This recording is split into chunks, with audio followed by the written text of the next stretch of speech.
Okay. So, good morning, everyone. So, today we'll be discussing about the lesson 24, which is the critique on the Responsible Parenthood and Reproductive Health Act of 2012, officially known as the Republic Act number 10354 or the RH law. So, this law plays a crucial role in shaping how we understand and manage reproductive health and family planning in the Philippines. So, as you can see in the image, we have a family. So, this is intentional because of the RH law centers around supporting Filipino families. So, especially by giving them access sa kanang mga reproductive health services, education, and informed choices. So, let's dive deeper into why this law was created and how it affects our society. So, this connects. So, if you look back sa katong mga our grandparents generation, so it was common for our families to have kana mga 7 or 8 na children. So that was the norm back then. But today, most couples prefer na duha or tulo lang ang ilahang anak tungod sa kalisuron sa panahon og sa kanang ka mahalon sa pagpadako og bata. So this shift didn't just happen randomly. It's influenced by changing lifestyle, economic pressures, and greater awareness of family planning. So this is where kanang the RH law comes in. So it promotes responsible parenthood by educating mga minyo or katong couples about their options and giving them the tools to plan their families according to their means of sa ilahang mga pangailangan. So, in these lessons, we will see how the RH law supports this modern approach to parenting. So, click alihog ko next.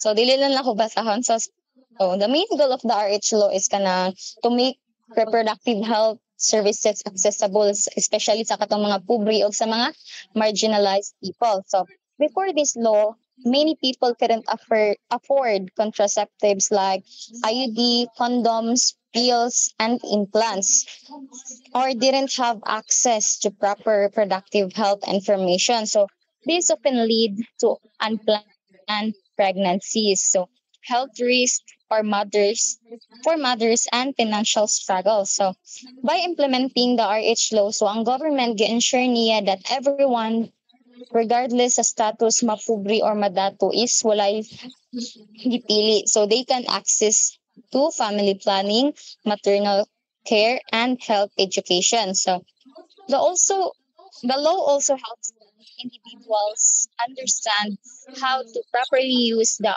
RH products and encourage them to make informed and responsible decisions. So, as shown in the image, it promotes a nurturing environment where parents are better prepared to care for their children. So, next, Kopalihog. So, market failure to provide RH goods and services to marginalized women. So, in the Philippines, there has been a market failure in providing reproductive health goods and services, so especially katong sa mga marginalized women. This means that the private sector alone was not meeting the needs of poor or rural communities when it came to access to family planning, maternal care, and RH education. So many women could not afford or access these essential services, putting their health and well-being at risk. Philippine government stepped in to address the gap. To correct this failure, ang Philippine government and it implemented measures to improve access sa reproductive health care such as kanang providing mga free contraceptives kanang naa sa to ang mga kanang health centers karon, RH education, and skilled birth attendance. One major step was the passing of the Reproductive Health Law or the RH Law in 2012, so which aimed to ensure the universal access to methods of contraceptions, fertility control, and maternal and sexual education. education. Initiated measure to improve access to reproductive health care. Ay, wait.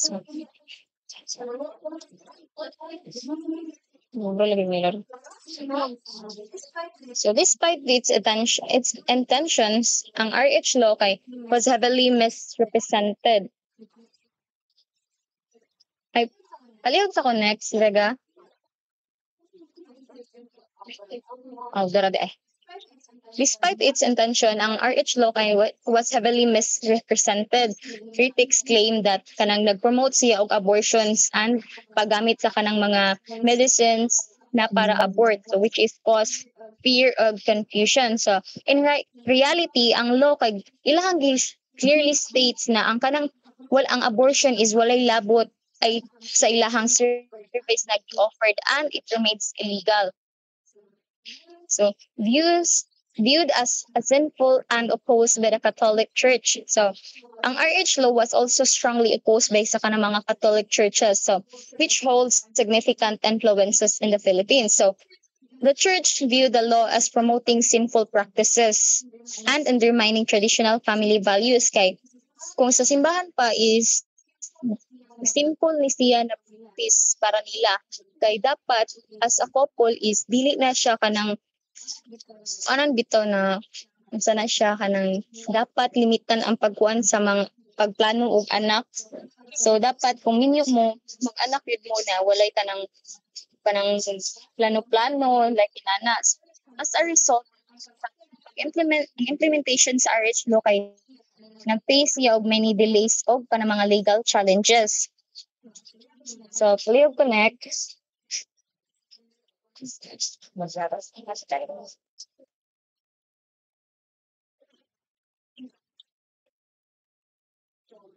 So, there are elements of RH law. First, family planning information and services.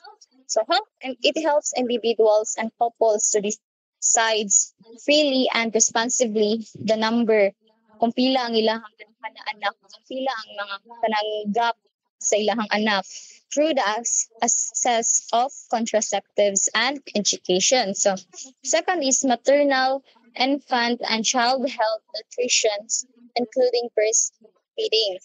So, it ensures the health and well-being of mothers and children by promoting katong proper nutrition, safe pregnancy, childbirth, and breastfeeding.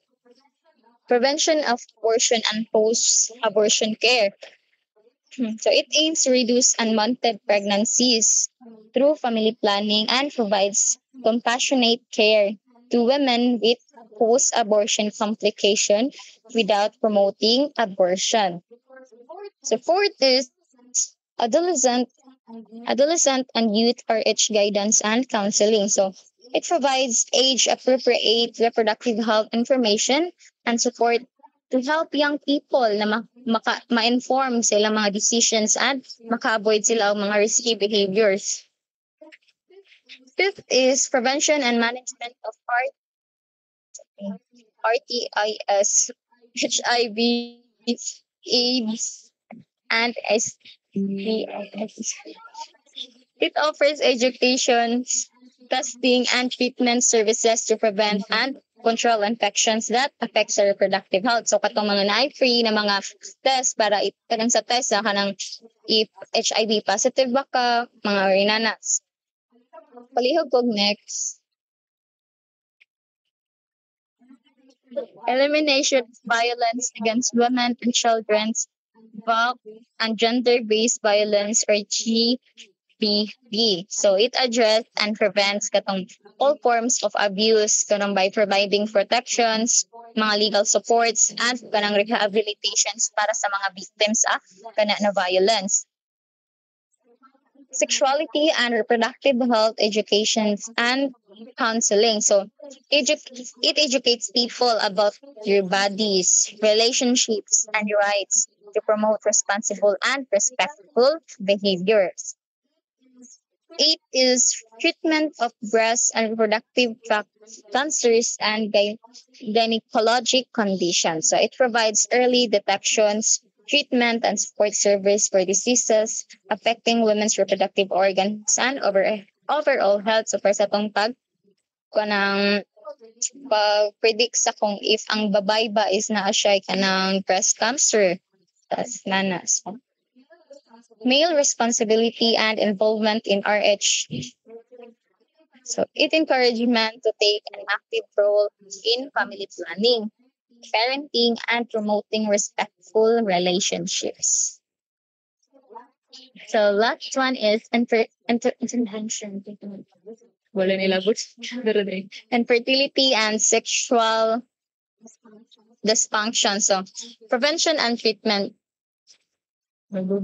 So it helps individuals, kanang mga couples na ga-deal and deal with infertility and sexual health problems through medical supports and counseling. Pala po next. Kasi salient provisions. So, salient provisions refers siya sa kanang mga key or most important na parts sa reproductive health law. Kay ga-ensure na siya sa kanang mga access sa kanang quality reproductive health care sa kanang tanang Pilipino. So, these provisions kay gi-create na siya to promote kanang safe motherhood sa mga mama, informed choices, and gender equality. So, let's go through them. So, first, we have kanang midwives for skilled birth attendance. So, kanang ang law is ga-ensure ni siya that every city or kanang mga municipality kay na siya kanang enough midwives bitaw kanang mga skilled health workers. This is important to make sure na ang kanang mga pregnant women kanang maka-receive bitaw sila o kanang safe o kanang professional care gikan sa kanang mga skilled birth attendants, especially sa childbirth or pagpanganak. Second is emergency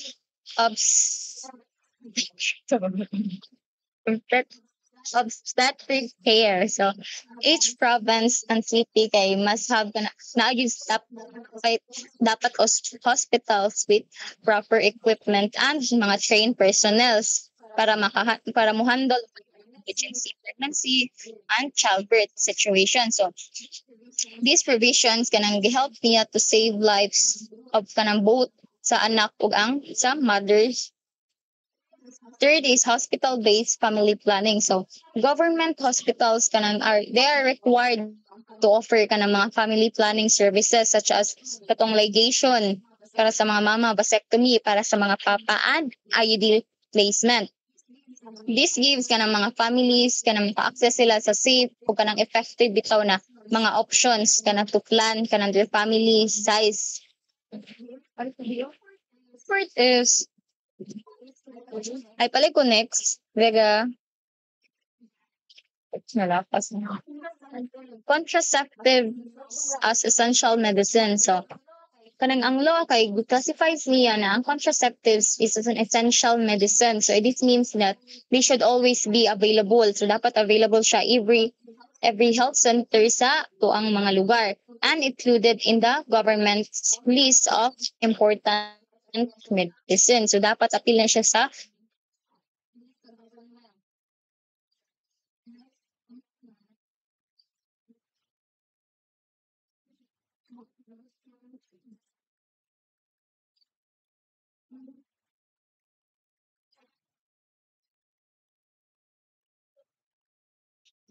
palihog ko next, Liga.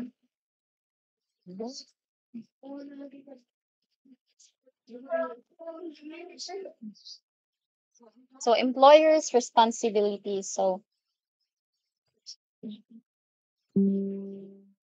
employers must protect the reproductive rights of their kanang workers. So, women should not face kanang discrimination at work because of their kanang reproductive choices. So, employers must also provide kanang RH services o kanang education para sa lahang workplace.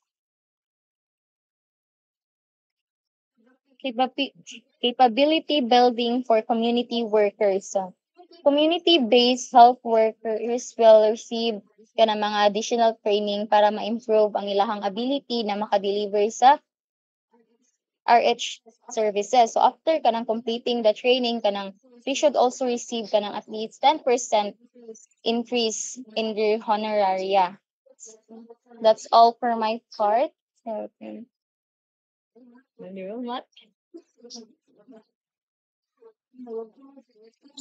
So now, let's proceed to prohibited acts.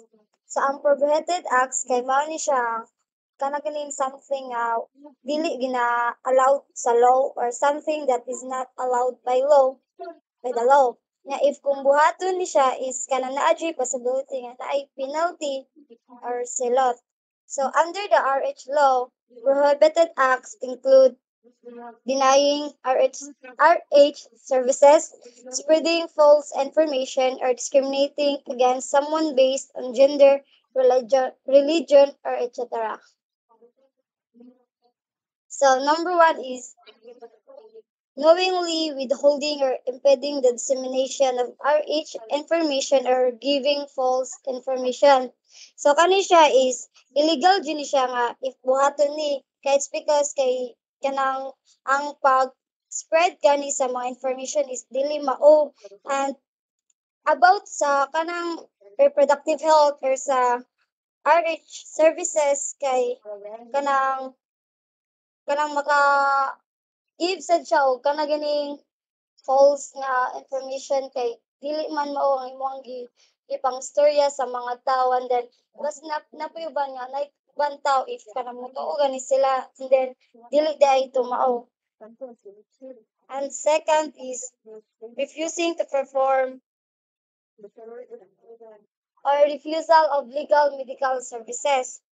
So kani siya is ang mga so dili pwede ka nang mo balibad gani ang mga doktor sa tao if magpa-ligation sila or vasectomy just because nga ang ilang spouse kay wala ni nisugot or wala sila permission.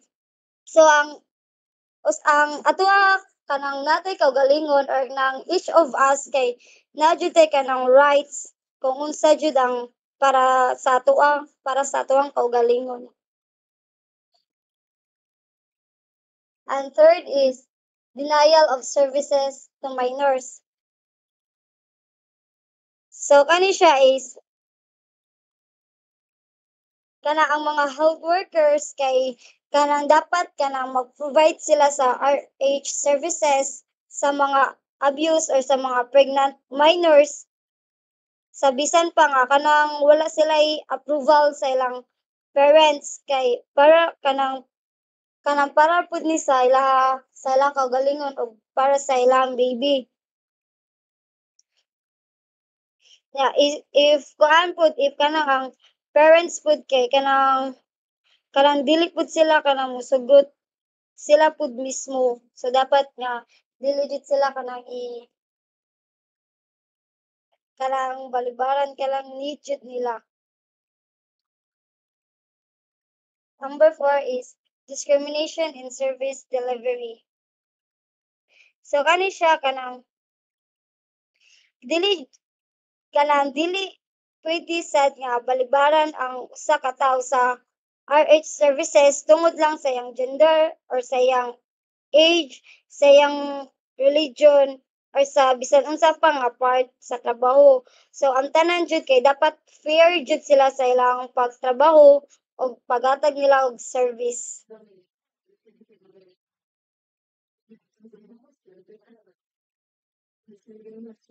So next is forced contraception for employment. So kani siya is kanang dapat ang female nga trabahante kay dili pud siya kanang pugson gani nga magpa sterilization siya or kanang pain niya siya og bisa unsa nga contraception kay kanang kay ang dapat ang mga women kay naabot sila yung right kung unsa ang ilang dapat nga buhaton sa kanang nga trabaho dili lang kay ingon nga na sila ipa kuan nga something para sa kani is mabuhat dapat kung unsay gusto sa mga babae kay mabuhat pud nila kay naman pud sila yung right para sa ilang kaugali.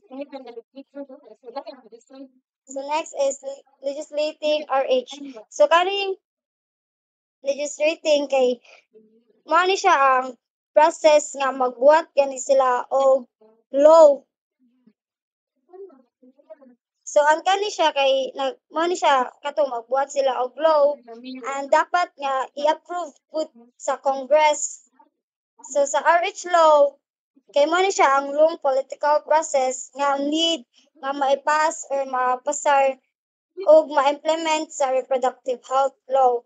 So ang legislation kay mao siya ang creating official law nga maaprubahan sa House of Representatives o sa Senado o sa Senate.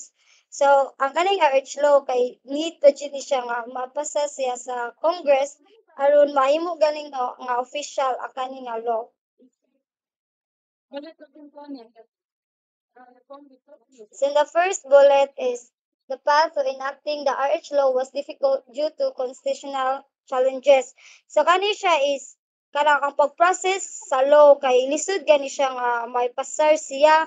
So sa RH law kay daghan ang niingon nga kana ganing against sila sa naibantaw nga against sila sa Philippine Constitution.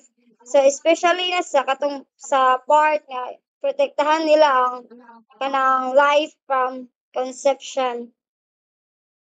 And the second bullet is Article 2, Section 12 of the 1987 Philippine Constitution nga nag-emphasize siya nga the state recognizes the sanctity of life. It shall equally protect the life of the mother and the life of the unborn from conception. So kani siya nga law kay na kanang naging ni sila sa constitution or sa government nga dapat jud nga iprotektahan jud ang life sa mother ug sa kanang sa bata pa kay kani siya mao man ni ang hinungdan nga ang main reason ngano ang mga kanang some groups kay against sa RH law. And the artificial family planning methods IUDs condoms were labeled by critics as anti-life. So kani siya is kananay uban tao nga especially na sa mga religious groups nga ang mga artificial methods or family planning like sa kanang iodine sa condom kay kuan daw kanang kay ila kunong giisip nga kanang para kuno dili sila ma pregnant or nana.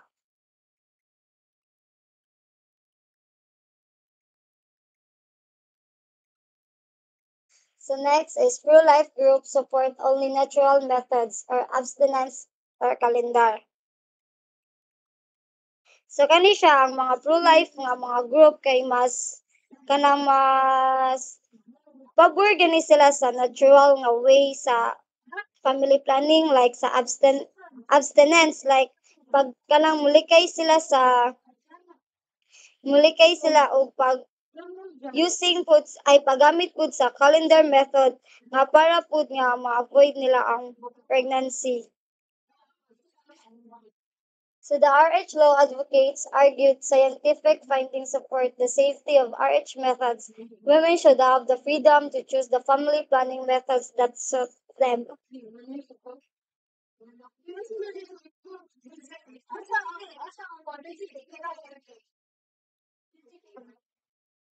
So kani siya isang nag-support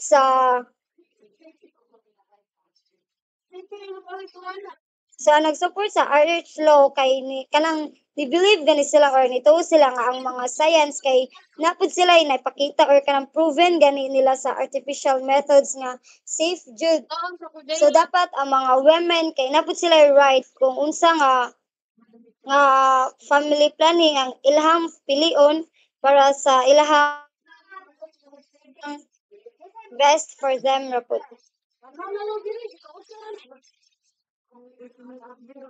So the long political battle. So kaning dalawang political battle is kanang taas gani siya nga process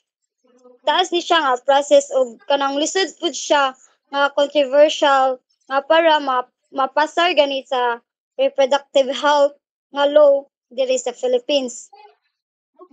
So first bullet is talks on a unified reproductive health policy began as early as the 1960s with the creation of the Population Commission. So kani siya is nag-discuss gani siya og naghimo siya og kanang national reproductive health since ay nag-start pag 1960s. So pag na-establish na ni siya pag na-establish na ni siya nga ang Population Commission aron ma-address ang mga concerns sa about sa kanang kadaghan sa population like sa na overpopulation na. And the second is ang main goal ani is mag-control ang population and ma-manage pod ang sa kataas nga number sa mga births per woman and para ma-reduce pod ang kanang poverty diri sa atong country. And the next is the Catholic Bishops' Conference of the Philippines or CBCP strongly opposed the RH agenda. So kani siya isa kanang strong kanang gipanghusgan jud nga mo against sila sa simbahan sa especially sa Catholic Church through sa CBCP ang RH law kay tungod kanang nito gani ang uban nga ang uban about ani sa pag-use og sa mga contraceptives nga against food sa religion's teachings. Next is RH law enacted in 2012 after 14 years of political struggle. So after sa 14 years sa pagkuan nila sa pag-revision ug sa kanang debate ani nila kay against ug sa pag-against kay ang RH law kay na kanang nakuan na gid siya kanang na was finally kanang nakapasar na siya or na-pass pag year 2012. So next is in 2013 the law was challenged in the Supreme Court delaying full implementation. So kani siya nga law kay na-question ni siya sa Supreme Court pag year 2013. Kay it's because kanang na-delay ang mga carrying out nga law across sa ari nga country sa tibuok nga sa nasod diri. Next is in 2014 the SC upheld the law but removed clauses allowing minors to access RH services without parental consent. So kani siya pag 2014 kay ang Supreme Court kay giaprobahan nila ang RH law but kanang gi-remove nila ang part nga nga wala nila gi-allowed ay gi-remove nila ang part nga gi-allowed na ang mga minors nga makadawat na sila og RH services without sa ilahang parents permission.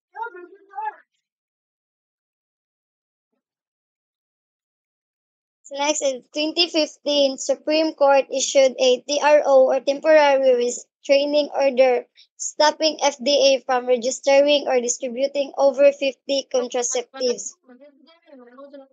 So kani siya pag year 2015 ang Supreme Court kay nagpagawas gani sila og TRO like nag-order sila ta TRO nga ma-stop na or kanang mahunong na ang FDA sa pag-register or pag-approve sa sa drug sa Food and Drug Administration. So sa or kanang gi-aprobahan nila or wala na nila gi-continue gani ang paghatag sa 50 ka contraceptives. So the TRO was linked to the implantant cause of being a abortifacient patient. So ang kani siya ang TRO kay was mainly due to concerns thus about sa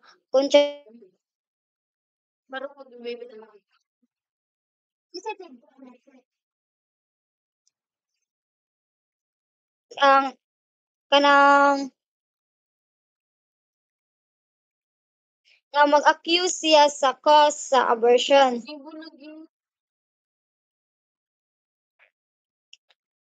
Next, as after 2 years, the FDA certified Implanon and Implanon NXT as non-abortive.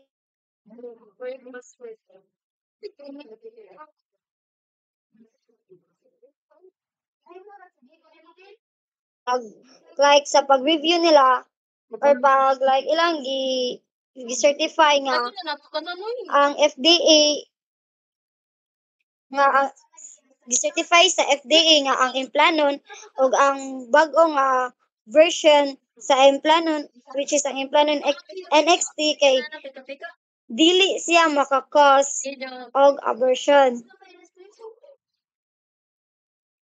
Next is the TRO was lifted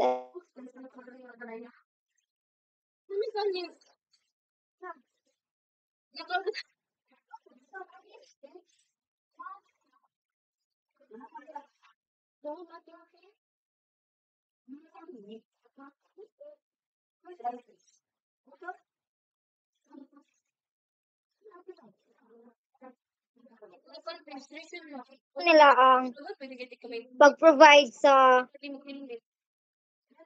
RH services or nagpadayon ang DOH para matag nila ang service ang kanang nga service diri sa tibuok sa tibuok nga country. And for our summary, so the Responsible Parenthood under Public Health Act of 2012 or RA 10354 was truly a landmark legislation which has the noblest intention of allowing women, especially those who are poor to have a choice of their family planning methods. So dapat nga kanang sa kani siya nga law or sa nga kuan law kay dapat kanang sa mga women kay kanang priority gani sila especially if kanang dili kayo sila kanang dili kayo sila ingon nga naikaya pud kay napayuban nga kanang maglisod pud sila.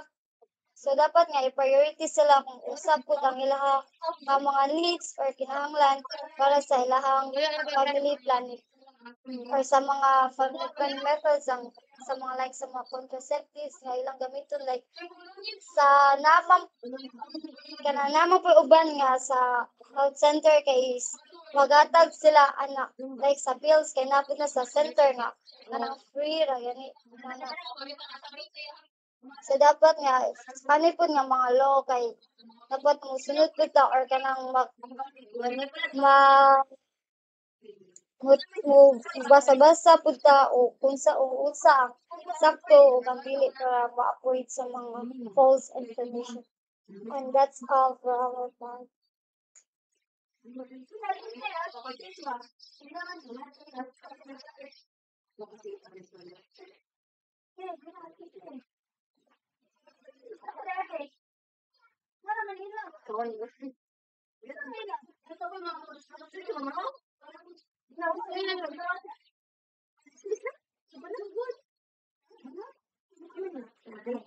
Thank you. Sige, bye-bye. Uy, ikaw ang mute na to me. Uy.